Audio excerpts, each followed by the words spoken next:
Bien chicos, buenas noches con todos. Les damos la bienvenida. Hoy es a la segunda ponencia del día de hoy sobre cirugía laparoscópica, la cual va a estar a cargo de nuestra ponente, la universitaria Karina Canales Vilches. Ella es estudiante de medicina humana del quinto año de la Universidad de Northwestern de Perú. Y te damos paso, Karina. El escenario es todo tuyo. Bien, buenas noches. Bueno, el tema de hoy es la cirugía laparoscópica. Vamos a hablar un poco sobre el uso de esta técnica, ¿no? De este método, en cuanto a sus generalidades, ¿no? Cabe resaltar que esta implementación, ¿no? De esta técnica laparoscópica es de gran interés médico, ¿no? Tiene bastante expectación y también gran parte en cuanto a la discusión. Son varios los artículos también que revisan los resultados que ofrecen esta implementación en las técnicas en cuanto a la salud, ¿no? Y son diversas las ventajas que también permiten la implementación, ¿no? Bien, la paroscópica viene del griego que significa lápara, abdomen, y escopein que significa examinar. Este es un método, una técnica, ¿no? O un procedimiento que se utiliza tanto como para un diagnóstico o también para poder realizar algún tipo de intervención quirúrgica, ¿no? Actualmente. También va a permitir visualizar el contenido de las cavidades abdominales y también de la zona pélvica con ayuda de un laparoscópico, ¿no? Bien, hablando un poco de su historia, Albucalcis en 936 y 1013 realizó una descripción de estas técnicas quirúrgicas, ¿no? Utilizando por medio de un primer estudio a través de un órgano interno, por medio de la introducción de un tubo, ¿no? E iluminación a través del mismo cuello uterino. Philip Bossini en 1805 realizó también una invención de la cánula de doble luz por medio de una vela y espejo, que se utilizó como una precursora del endoscopio moderno, ¿no? Jen en 1853 realizó la perfección de este endoscopio, ¿no? Con un sistema de lentes y espejos. En este caso ya dejaron de utilizar las velas, ¿no? Y utilizaron una lámpara de queroseno para poder realizar estudios de cervix, útero y vejiga.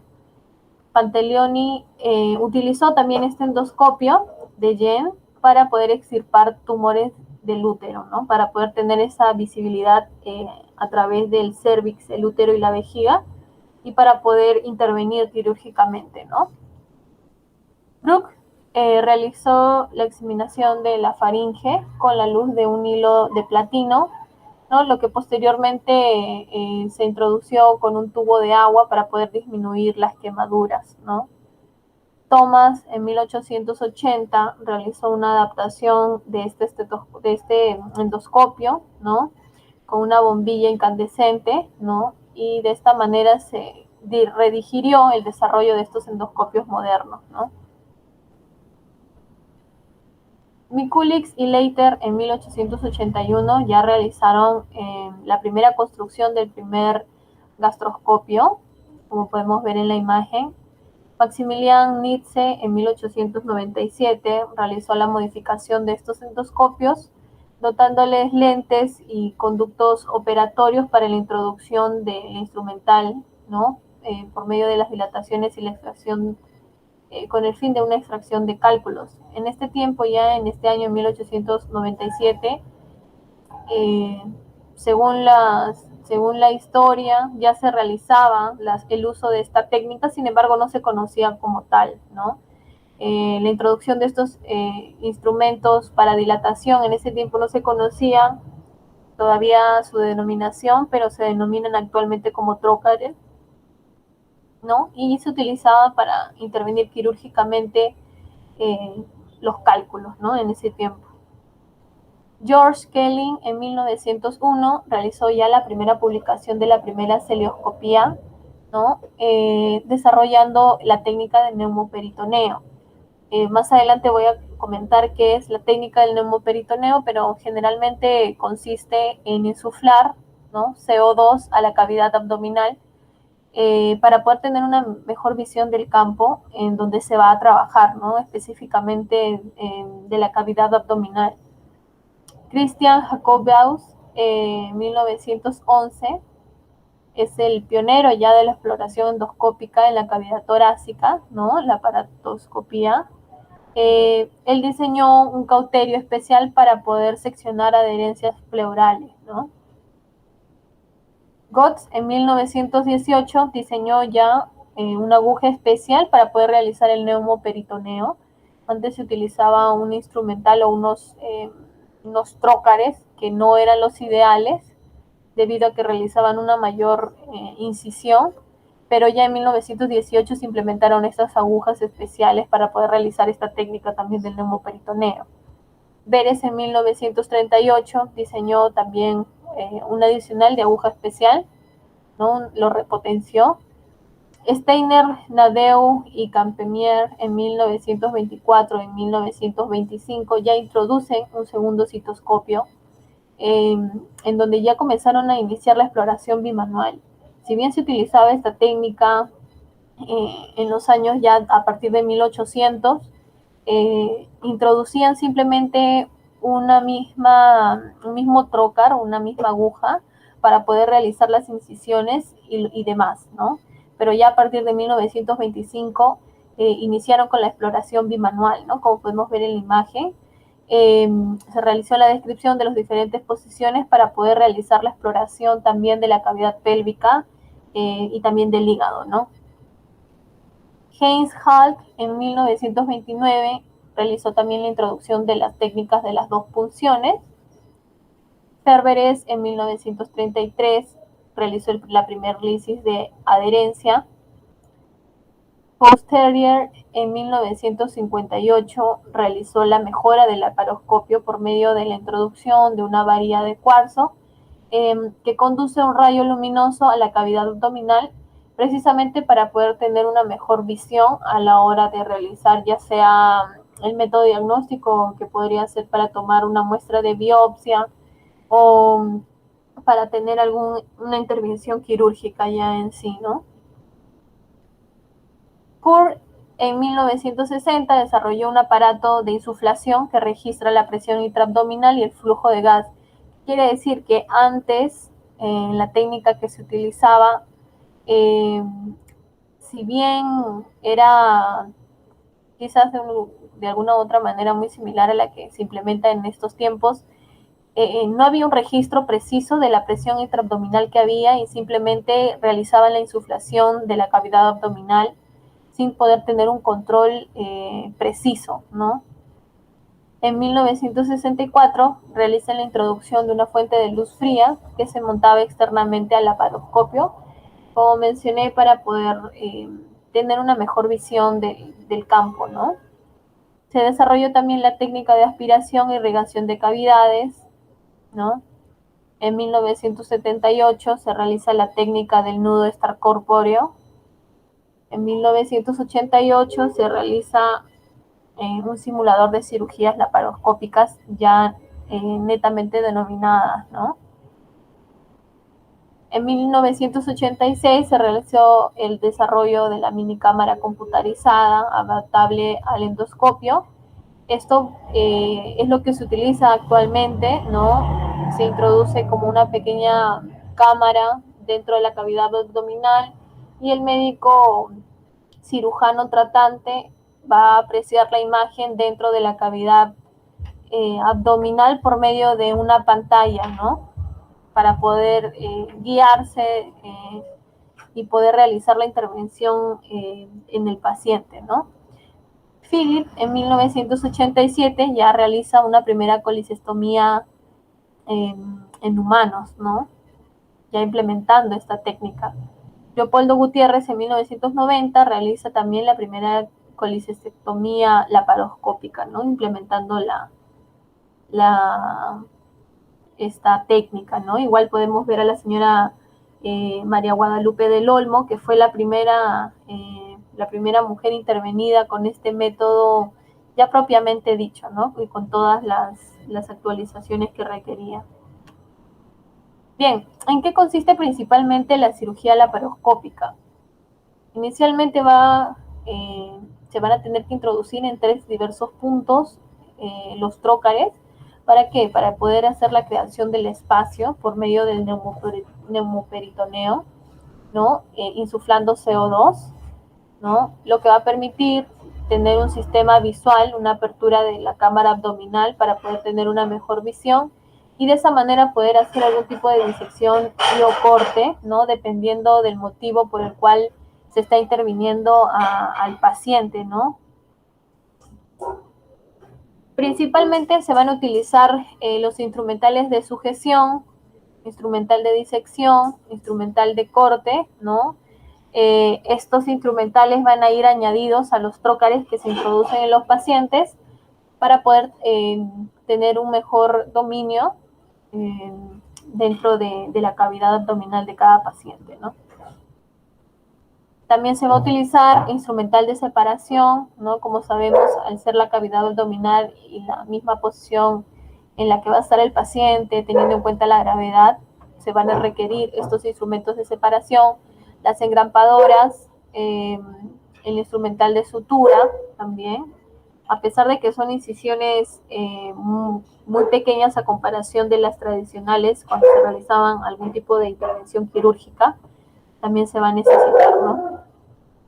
Bien, estas son las posiciones más utilizadas, ¿no? La posición francesa y la posición europea, que podemos ver en las imágenes. Podemos ver que el paciente está en la camilla, ¿no? En la parte superior el anestesiólogo, los monitores por donde se va a visualizar el cirujano, ¿no? En instrumentales, en la mesa de instrumental. Y en cuanto a la posición francesa, principalmente lo que va a variar es la posición del paciente y sobre todo la disposición del equipo quirúrgico, ¿no? En cuanto a la disposición de la camilla también. La posición europea va a consistir en que el paciente se va a encontrar en decúbito dorsal con las piernas separadas, ¿no? Colocándose el cirujano entre ellas y los ayudantes tanto al lado izquierdo como al lado derecho, ¿no? Principalmente en la operación o en la intervención quirúrgica de colipitiasis o en una cirugía gástrica, la torre de posición va en la parte superior derecha del paciente para poder tener una mejor visión de manera cruzada, ¿no? La posición europea, ¿no? Se utiliza principalmente en cirugía biliar gástrica para ver páncreas, hígado y ya todo esofágico, ¿no? Para poder intervenir estas enfermedades, estas patologías también, ¿no? La posición francesa, en este caso el cirujano se va a posicionar en las extremidades inferiores y los ayudantes por el lado izquierdo del paciente. El primer ayudante se va a instalar al lado del muslo y al segundo ayudante para el lado celíaco del paciente, ¿no? Igual los instrumentos van a estar siempre al lado derecho del médico cirujano, ¿no? Y la pantalla también va a estar, se va a implementar una visión cruzada para poder intervenir al paciente, ¿no? En este caso, para poder cubrir el campo operatorio, se va a tener que utilizar la ropa estéril, ¿no? Las fundas, para poder cubrir las extremidades inferiores, ¿no? Hacia el lado derecho del paciente se van a instalar el equipo de la laparoscopía, ¿no? En la parte más alta para la visión de la cavidad abdominal para la precisión del médico cirujano, ¿no? En este caso se van a utilizar esta posición sobre todo para poder intervenir a las zonas inferior del abdomen, ¿no? De la cavidad abdominal. El sistema de instalación en cuanto a abarcando a una parte estándar, a la altura del tórax del paciente van a llegar a las 2 mangueras de plástico de irrigación y aspiración, las cuales se van a concentrar tanto al aspirador y irrigador, que van a ir unidas o anexadas a la máquina de laparoscópica, ¿no? Es importante también que esta tubería sea identificada con alguna marca para poder traspasarla, ¿no? A la hora de que se termine de intervenir al paciente a un auxiliar o a un monitor auxiliar una vez que se retiren del quirófano. Por el muslo izquierdo del paciente también va a llegar el cable del electrobisturí monopolar, ¿no? Para poder realizar la intervención. Por el muslo izquierdo del paciente se instala la fibra óptica, ¿no? La videocámara y la tubería del insuflador. Estos son los implementos que van a ir agregados por medio de los trócares, ¿no? Que van a ingresar a la cavidad abdominal de los pacientes. En cuanto a la posición americana, el cirujano se va a colocar sobre el lado izquierdo del paciente, ¿no? El ayudante va a tener que manejar un poco el laparoscopio y la cámara sobre el lado derecho, y el primer ayudante es el que va a facilitar los instrumentos al médico cirujano, ¿no? En este caso, se utiliza para tratar la apendicectomía, ¿no? También cirugías de urgencias de abdomen inferior, patologías de colon derecho. Acá podemos ver una diferenciación en cuanto a la técnica americana y la técnica francesa. Podemos ver que los puntos de inserción de estos trócares, tanto para el de la videocámara, el de la insuflación, ¿no? El bisturí monopolar, van a ser en diferentes puntos de inserción, ¿no? Bien,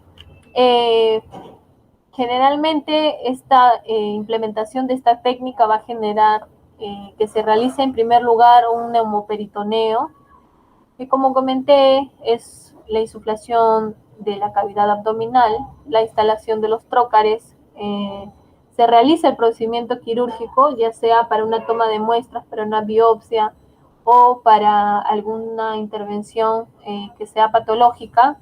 Se realiza la exsuflación, es decir, se retira el aire, el CO2 que se ha ingresado a la cavidad abdominal, ¿no? Y se retira los instrumentos y se sutura. El neumoperitoneo va a consistir en insuflar un gas inerte a la cavidad peritoneal a través de la aguja de Verres, ¿no? Que es una aguja que no daña las vísceras. El gas que se utiliza es el CO2, ¿no? Puede utilizarse también helio y óxido nitroso. La presión a la que se debe trabajar con esta técnica es máximo 12 milímetros de mercurio. Esta presión se debe mantener de manera constante. Lo que va a lograr esta insuflación es principalmente, va a depender bastante de la necesidad de cada paciente, teniendo en cuenta sus referencias anatómicas, pero principalmente va a servir para poder tener una mejor visión de la cavidad abdominal. Al inicio de esta aplicación, ¿no? Es recomendable insuflar a 1 litro por minuto, con lo cual se puede evaluar si la presión inicial es correcta y descartar que la aguja de Verres pueda estar en alguna situación incorrecta y estar insuflando en un órgano, en una vena o alguna arteria, ¿no? Y ya una vez que pase el primer litro ya se podrá aumentar el flujo de 15 litros a más.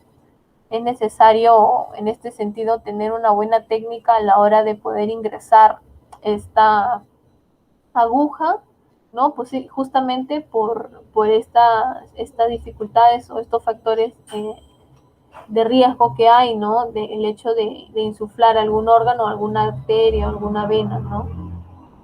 En este caso, sin el neumoperitoneo va a ser imposible operar, ¿no? Porque no va a haber un espacio donde se puedan desplazar los instrumentos, no va a haber un campo visual y no va a haber la manipulación tampoco de los órganos, ¿no? O no se va a poder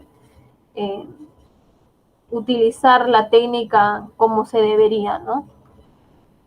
En este caso, si la presión de CO2 sube a 15 veces, se va a tener múltiples problemas, van a haber muchas dificultades, ¿no?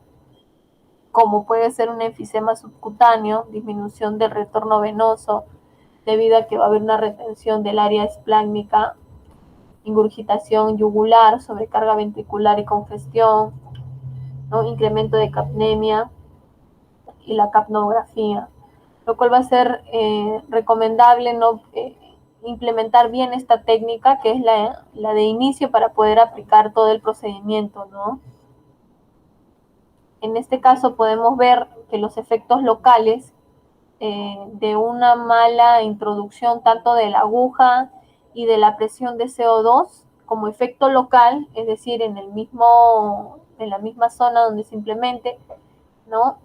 Va a quedar como efecto la distensión peritoneal, una reacción vagal, el diafragma va a permanecer elevado, va a haber alteración del retorno venoso y dolor en el paciente. Y en cuanto a los efectos sistémicos, va a haber hipercapnia, acidosis, un aumento de la poscarga, incremento de catecolaminas y estrés del miocardio. En cuanto a la instalación de trócares, el primer trócar va a instalarse en el ombligo, ¿no? Para lo cual se hace una incisión de manera radial en el fondo del ombligo, previa tracción de la pared hacia arriba, para poder hacer una presión suave, ¿no? Y con estos movimientos rotatorios de la mano, para poder activar así el sistema de protección de los catéteres, ¿no?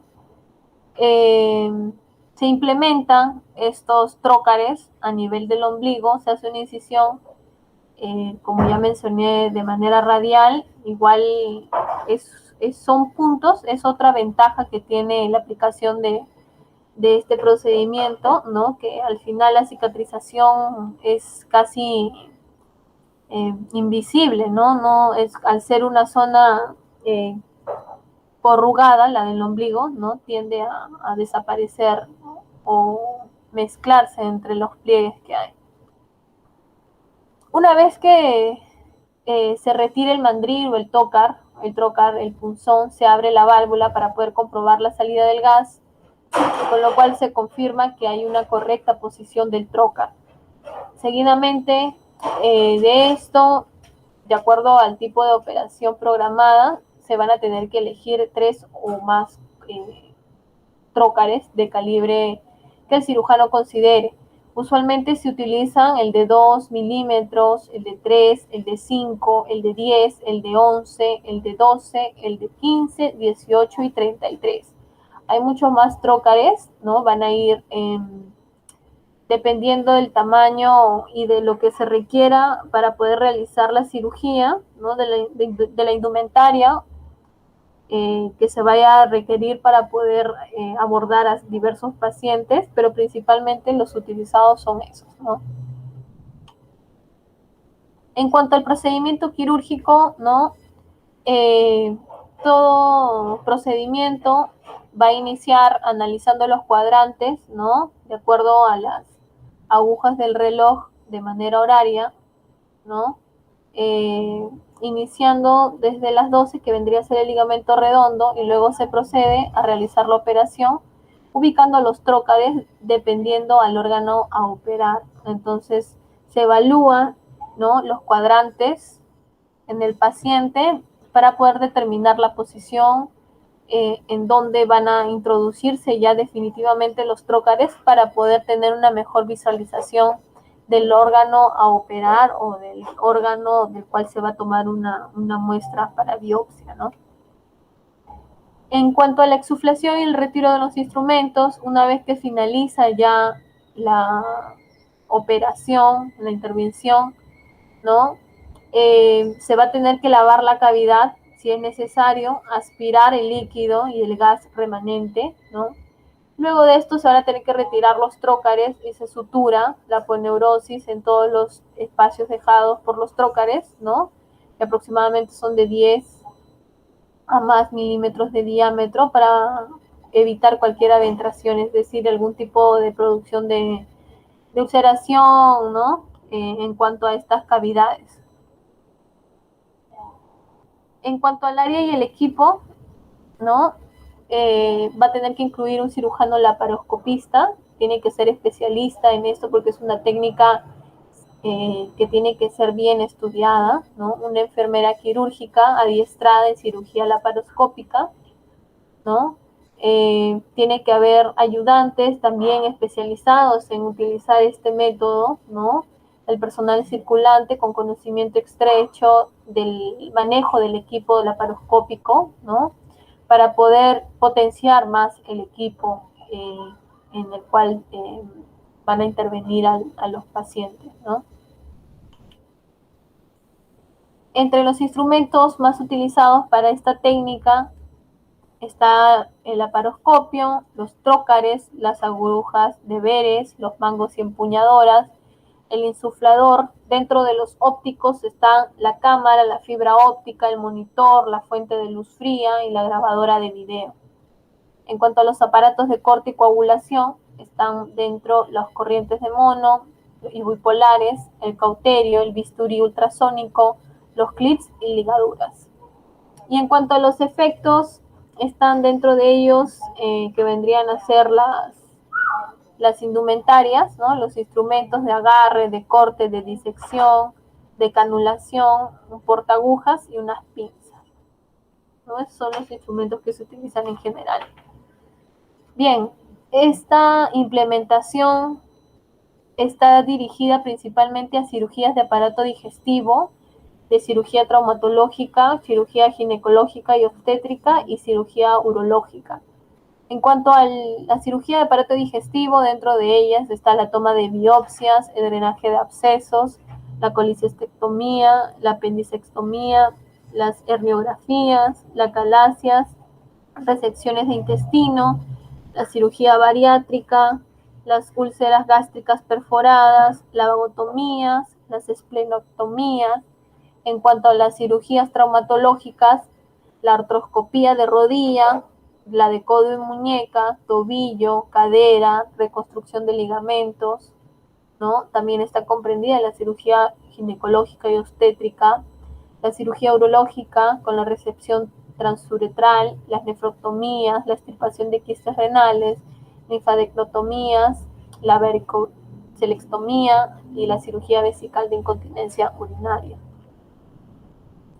En cuanto a las contraindicaciones, está o se menciona la sepsis, las cardiopatías, la edad avanzada de los pacientes, la obesidad extrema, la presencia de coagulopatías en los trimestres finales del embarazo, aunque no es recomendable utilizar la técnica en estos pacientes, se recomienda esperar hasta después del embarazo.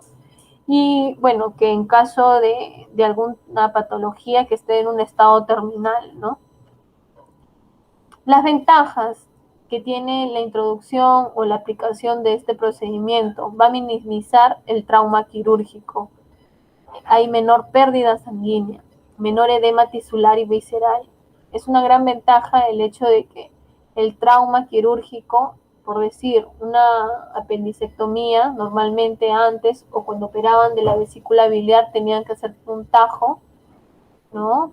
Una abertura que es muy notoria y que muchos pacientes actualmente lo tienen. Ahora con la aplicación de estos procedimientos, las incisiones que se realizan ya son casi mínimas, ¿no? También vamos a tener que hay menor alteración endocrina y metabólica, menor reacción inflamatoria e inmunitaria de los tejidos, hay menor posibilidad de adherencias postoperatorias, ¿no? En cuanto a las ventajas de la recuperación postoperatoria, va a haber una preservación del peristaltismo por menor manipulación intestinal, hay una disminución del riesgo de infección, el postoperatorio va a ser menos doloroso, ¿no? El paciente se recupera en menos de una semana, hay un menor tiempo de hospitalización, menor tiempo de convalecencia y recuperación, y hay un menor impacto estético, ¿no? En cuanto a los inconvenientes, va a haber una inversión económica elevada en equipos de alta tecnología, ¿no? El instrumental quirúrgico es más caro, la preparación y el entrenamiento de los profesionales también es una dificultad, ¿no?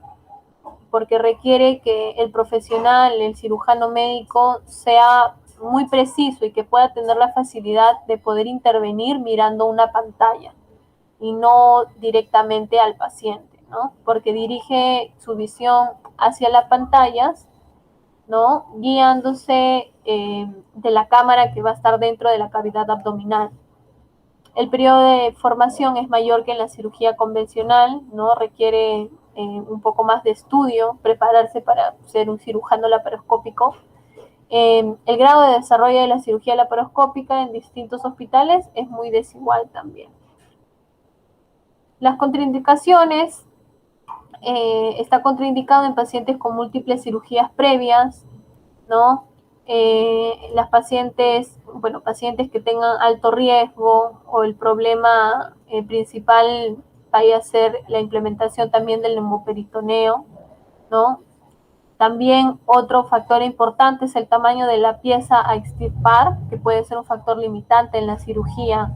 Por el mismo motivo que la incisión que se hace es más pequeña, hay cirugías que necesariamente necesitan realizar una incisión más grande, por ejemplo, en una prostatectomía radical, ¿no? Bien, la paroscopía normalmente se utiliza la anestesia general o regional, ¿no? Como la epidural o la sedación endovenosa, ¿no? En pocos casos se utiliza anestesia general, eso se evalúa de acuerdo al paciente a intervenir. Se inicia con la incisión en el ombligo, se introduce la aguja, el Beres, ¿no? El trocar, se hace la incisión, ¿no? Se conecta a la manguera que va a introducir el CO2 al abdomen, ¿no? Que aproximadamente la presión deseada va de 14 a 15 milímetros de mercurio.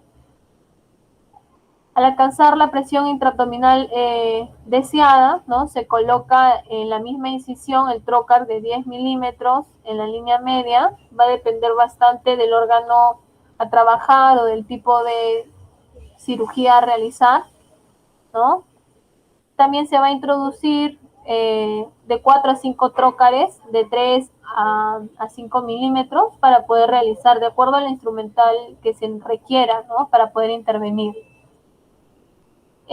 Seguido de esto se realiza la conexión de la fibra óptica, ¿no? Para utilizarlo como fuente de luz para poder permitir que haya iluminación dentro de la cavidad abdominal y pueda haber una mejor visión del campo en las pantallas, ¿no? Para que el médico cirujano pueda poder intervenir de una manera más óptima y tenga una visión panorámica de la cavidad abdominal.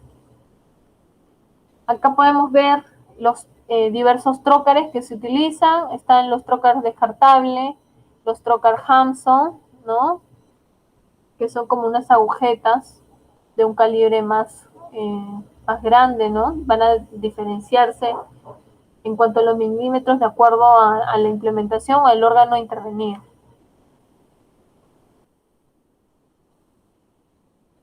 Bien, eso sería todo por hoy. Creo que van a pasar unas preguntas sobre el tema que hemos tocado el día de hoy. Muchas gracias por estar presentes y pendientes de esta exposición. Muchas gracias.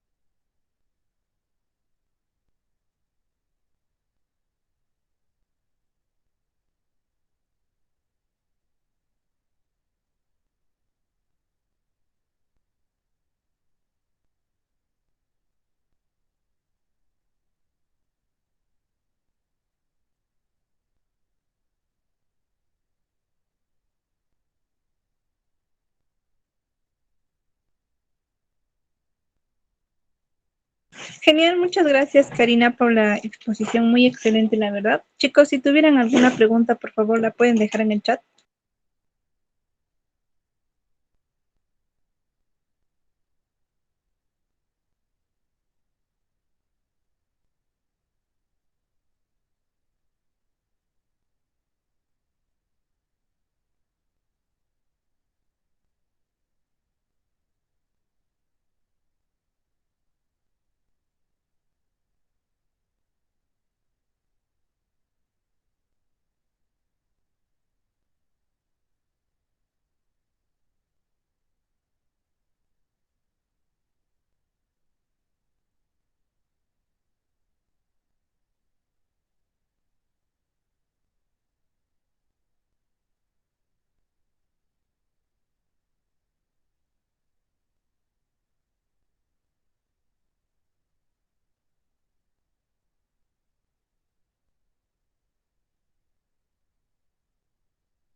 Bien, tenemos una primera pregunta de los participantes. Nos dice, buenas noches, muy buena ponencia. Disculpe, ¿cómo se resuelve el enfisema subcutáneo secundario a una cirugía laparoscópica?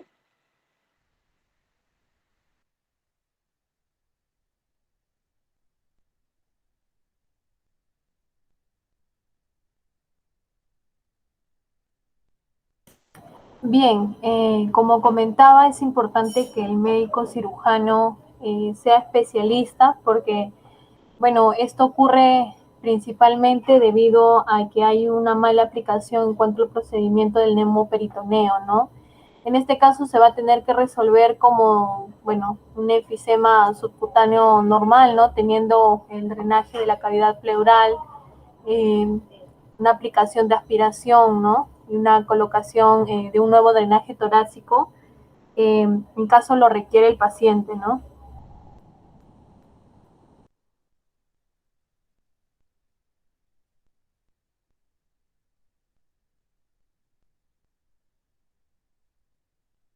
Muchas gracias por la respuesta.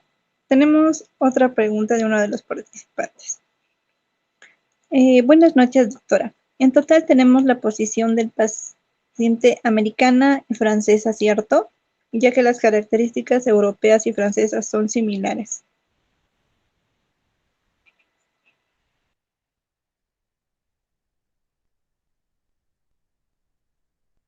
Sí, principalmente estas posiciones anatómicas a la hora de poder realizar o implementar el procedimiento van a depender bastante de la indumentaria que tenga, bueno, el lugar en donde se va a operar, ¿no? Ya sea el hospital o la institución, y también la zona en la cual se va a abarcar o se va a realizar la cirugía o el órgano a intervenir. Pero sí, principalmente son la americana, la francesa y bueno, la europea y francesa son similares, ¿no? Pero todo se maneja en cuanto a la distribución, pero al final normalmente los médicos llegan a intervenir de una manera en la que ellos puedan posicionarse y sentirse cómodos para poder intervenir al paciente, ¿no?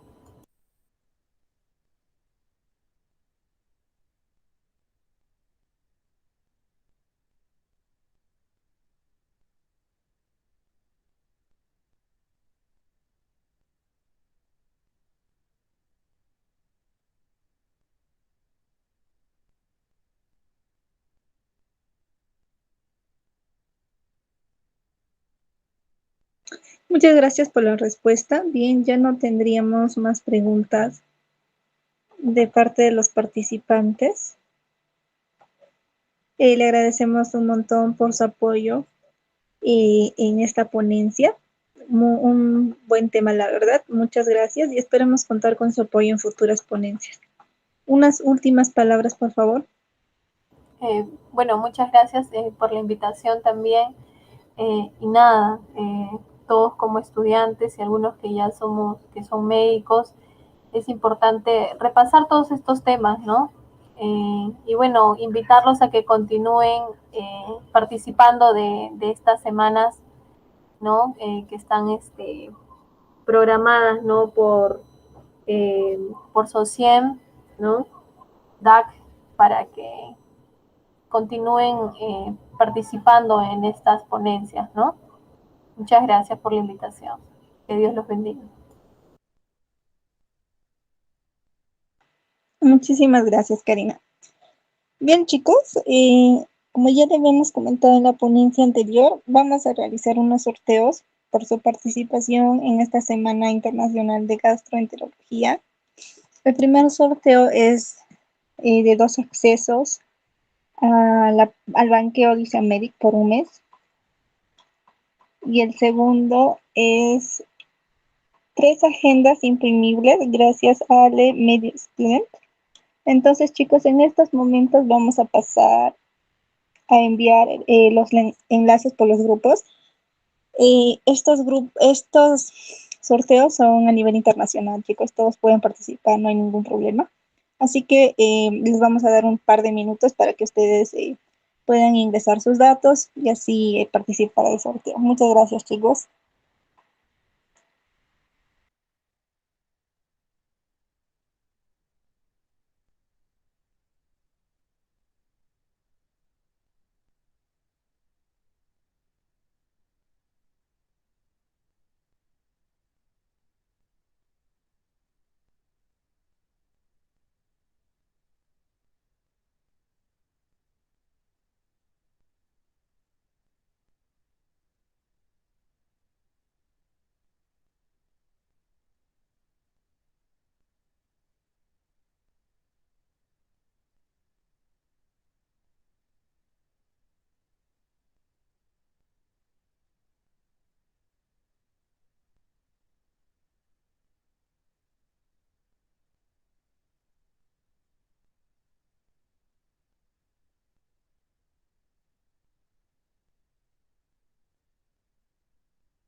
Chicos, todos pueden participar del sorteo, no hay ningún problema. El sorteo es a nivel internacional, no necesariamente va a ser aquí en Perú.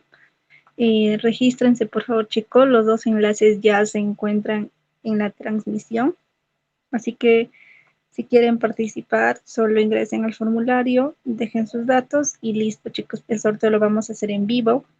La persona que salga ganadora tiene que escribir presente en el chat para que pueda obtener el premio, chicos. Bien, 7 en punto, no, perdón chicos, 8 en punto, hora peruana, vamos a cerrar los dos formularios y procederemos al sorteo.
Bien chicos, ya hemos cerrado el formulario, así que en estos momentos va a aparecer en la pantalla los que se han registrado. Un momentito chicos. El quiz, chicos, lo vamos a enviar finalizando los sorteos, por favor, para que puedan tener más tiempo también.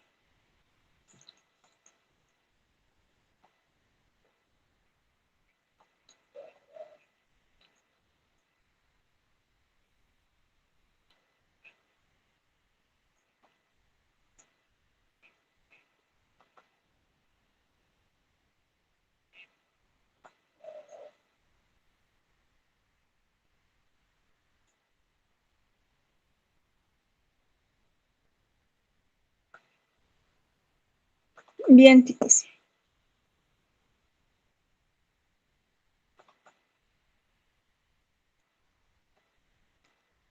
Comenzamos con el sorteo, chicos.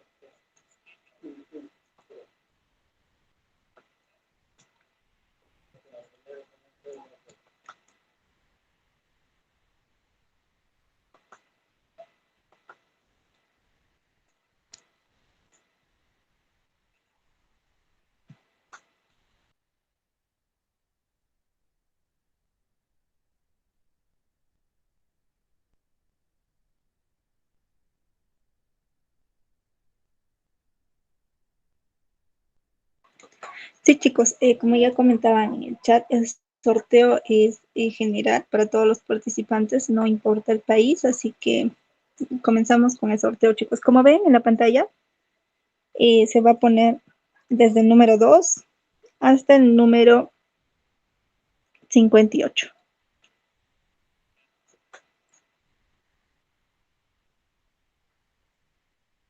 Así que en estos momentos comienza el sorteo del número 2 al 58.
Bien, chicos, salió el número 57, así que vamos a buscar en nuestra base de datos.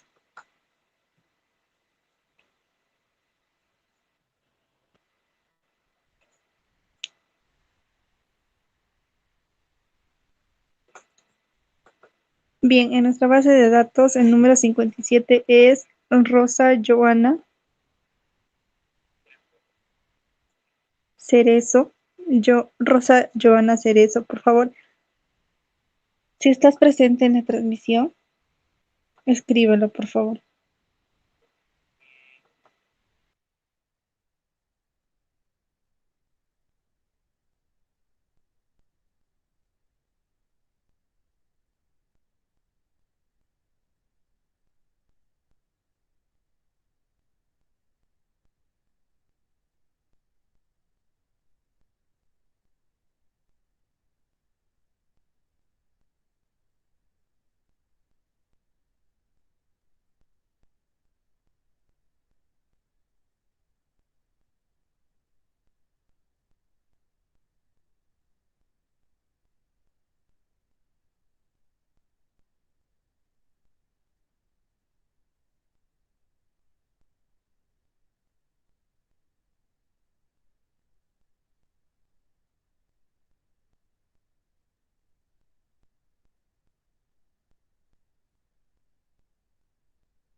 Bien, Rosa sí se encuentra presente, Rosa Joana González sí se encuentra presente, así que Ella es la primera ganadora de una agenda digital imprimible. Por favor, los ganadores, chicos, comuníquense con su hacienda por el Instagram, nos escriben, por favor. Ya, la siguiente persona que ha salido sorteada es el número 28, así que vamos a ver en nuestra base de datos quién es el número 28.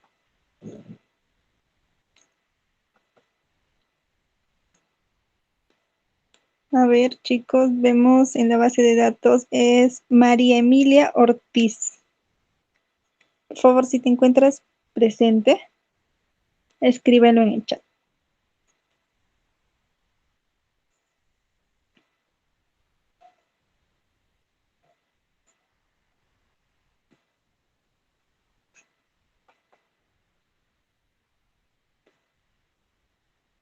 María Emilia, por favor, ¿estás presente en la transmisión?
Bien, chicos.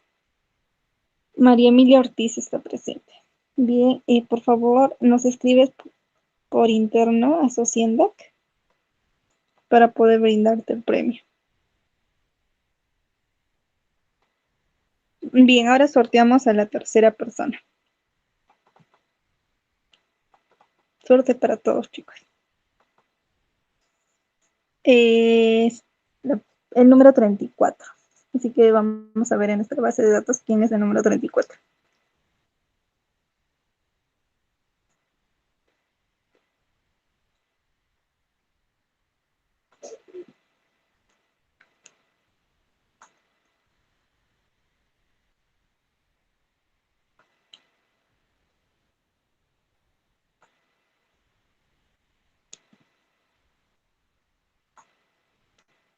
A ver, el número 34 es Marlene Josefa.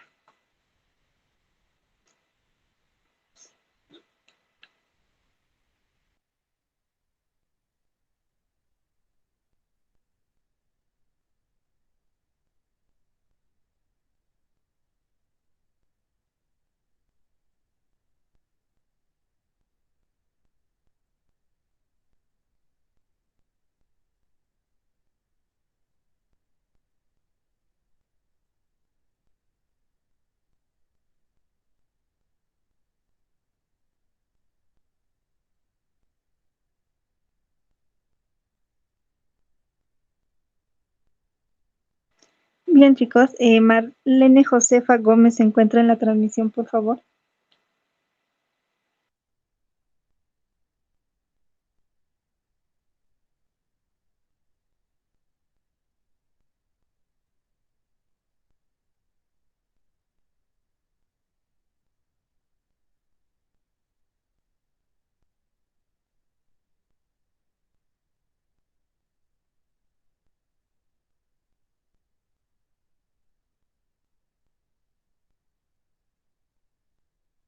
Bien, chicos, Marlene Josefa sí se encuentra en la transmisión.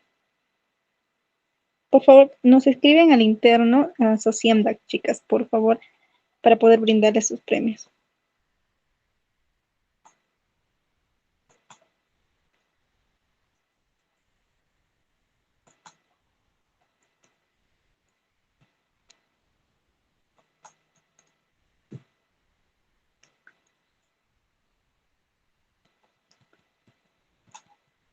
Ahora, chicos, vamos al sorteo de los dos banqueos por un mes de UC América, a la app de UC América.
Bien, chicos, continuamos con el sorteo para tus accesos al banqueo de América. Recuerden que las ganadoras nos deben escribir al Instagram de Sociendax, chicos. En unos momentos va a salir ya la pantalla con los nombres para que ustedes puedan observarlo.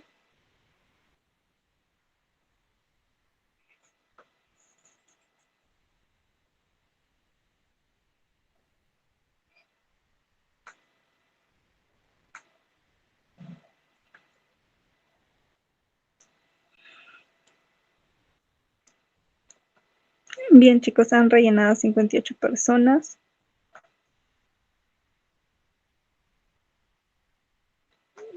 Bien, va desde el 2 hasta el 59.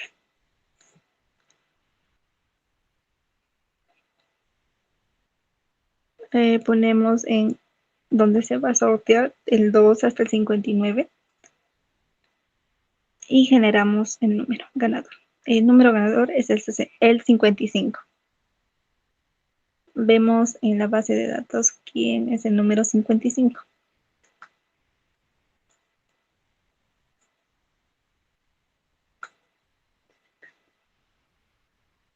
Bien, la persona que ha salido ganadora es Jimena Milenka Loyola. Si te encuentras en la transmisión, por favor, escríbelo. Jimena Milenka.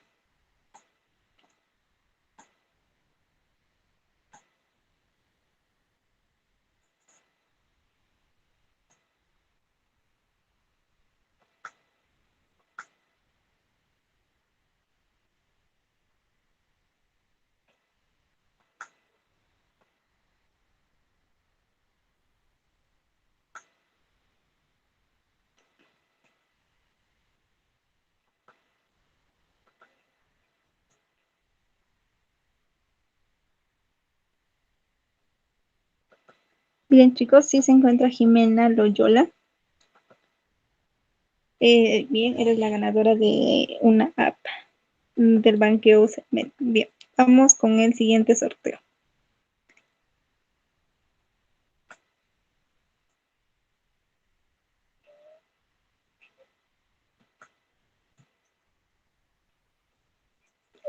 Salió el número 12, así que vemos en la base de datos quién es el número 12.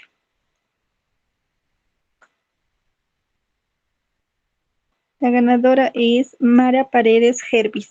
Por favor, si te encuentras en la transmisión, escríbelo.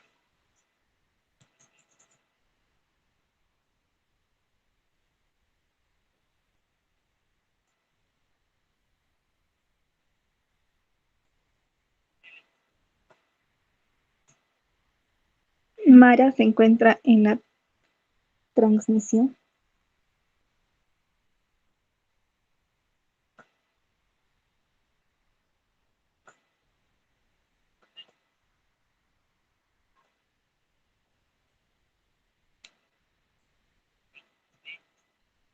Mara, por favor, escribir presente si te encuentras en la transmisión.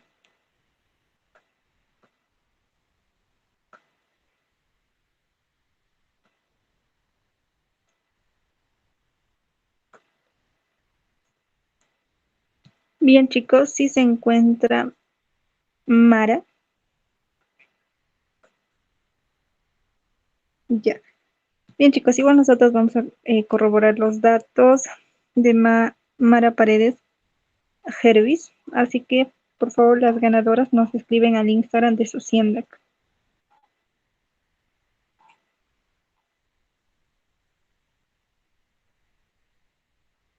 Bien, chicas, muchas gracias por haber asistido a estas ponencias. También gracias a todos los participantes. En unos momentos vamos a dejar el link de Quizzes en la transmisión. Así que, chicos, muchas gracias por haber participado de esta semana. Vamos a confirmar si se dará la ponencia de anatomía gastrointestinal. Lo vamos a comunicar por los grupos, chicos, en estos días, y vamos a tratar de que esa ponencia se lleve para que todos ustedes no se queden sin una ponencia, chicos. Muchas gracias por haber asistido en estas ponencias. Esperamos que haya sido de su agrado. No olviden suscribirse a las páginas de Instagram, que son Sociendac y Socien Huánuco. Y también seguirnos o suscribirse en YouTube, chicos. Nos ayudarían un montón. Vamos a informar por los grupos de WhatsApp y de Telegram, chicos, para que todos de ustedes se enteren si se va a llevar a cabo esa ponencia.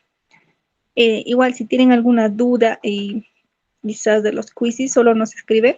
Nosotros esperamos que les vamos a ayudar. También vamos a informar si la ponencia se va a realizar o no. En caso no se realice, vamos a mandar un comunicado por los grupos, ya también enviándoles el certificado, chicos.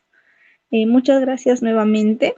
Ya el link de Quizzes va a estar apareciendo en el chat de la transmisión, así que, chicos, nos vemos en la próxima ponencia o en el siguiente evento a organizar. Muchas gracias, chicos, y no olviden seguirnos en nuestras redes sociales. Gracias, chicos.